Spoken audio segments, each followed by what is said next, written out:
the way, up in those mountains. You see that? That's where we're going. I think it'll be interesting to see if, if there are roadblocks or any increased military presence around here, or even if we feel any presence from the cartels. Miguel was telling us that very, very few journalists make it this far, but I think our goal here is to see what the mood is like, what the atmosphere is like here now that El Chapo has made it out of prison for the second time. I mean, this is his land, this is where he's from. Many people say that he controls this land, these mountains.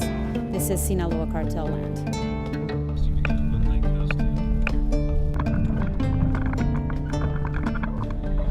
There are no road signs on the way to La Tuna, El Chapo's hometown, and it's difficult to know which turns to take.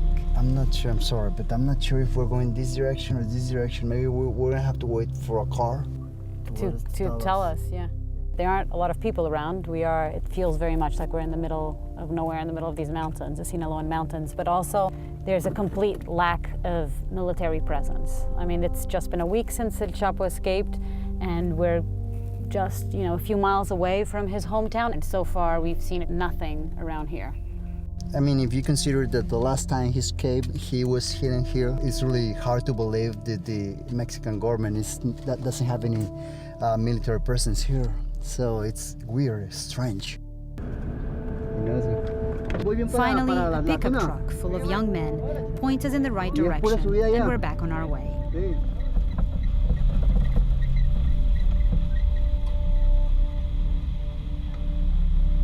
I mean, we're here. We're just 15 minutes away from El Chapo's hometown. And I think we're all a little nervous. We're all really surprised that we've made it this far. We didn't think we would. And you can start feeling the nerves kicking in. This isn't exactly safe territory around here. This is the land of the most wanted man alive. And he could be anywhere. And they probably know we're coming. So just FYI, if we do get stopped, you can put the camera down if they ask you to, but don't stop rolling on audio.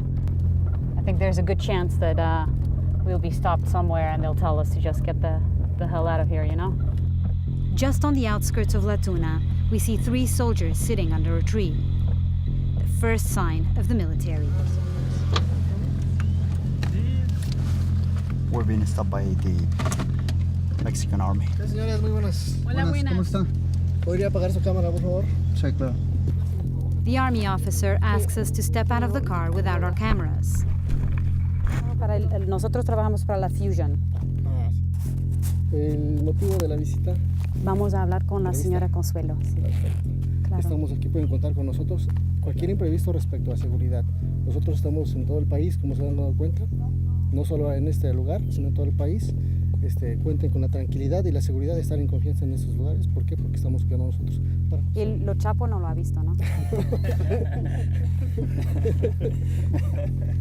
En eso andamos.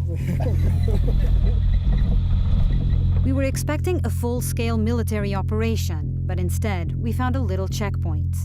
We just want you to know that the military is here, there's presence, so that you can feel protected. And then I asked him at the end if he had seen El Chapo around. He started laughing. They all laugh.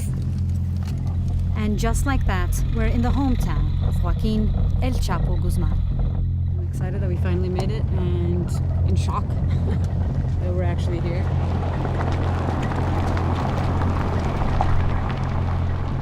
It's not long before we find someone who remembers El Chapo as a child. El Chapo, ¿cómo era?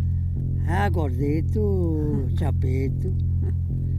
¿Qué piensa usted de El Chapo? Amigo nomás, oiga. Soy amigo. Puro amigo.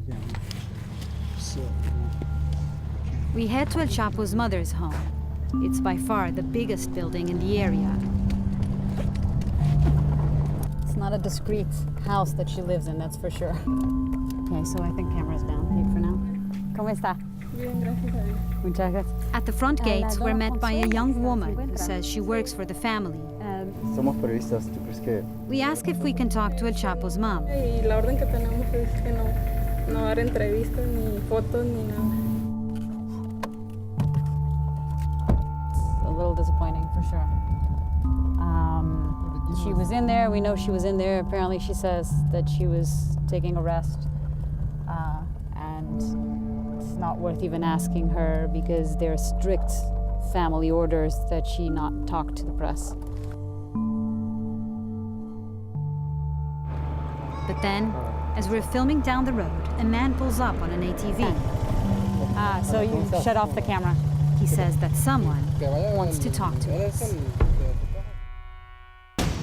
If there was any doubt whatsoever who was in charge, I don't think there is any now. This is still very much the land of El Chapo.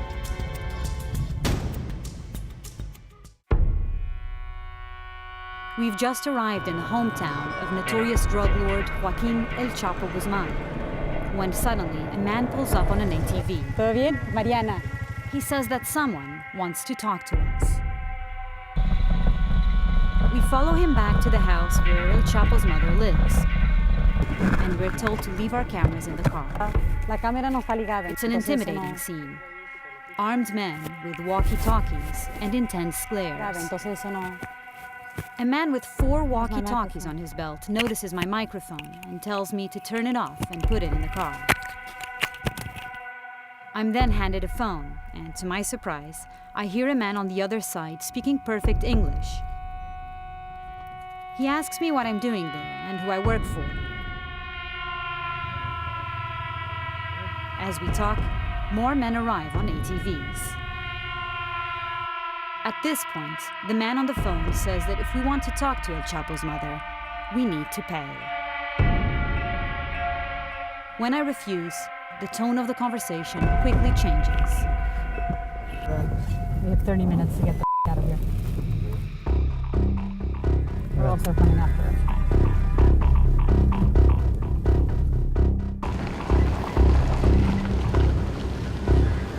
We drive for a few minutes before we decide it's okay to pull the cameras out. So I'm sorry, I'm still a little shaken, but crazy. I just got off the phone. I asked him where he was, and he said, those are questions you don't ask. He said, this is a restricted area, I'm in charge, and if you don't get out of town in exactly 30 minutes, we'll have people coming after you. They'll come for you.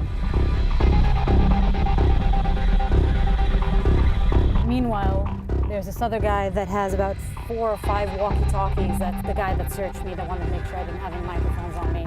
He was telling us that they'd been following us in Culiacan. That's what I said from the beginning. These people have eyes in every corner of La Sierra. And if there was any doubt whatsoever who was in charge, I don't think there is any now. This is still very much the land of El Chapo.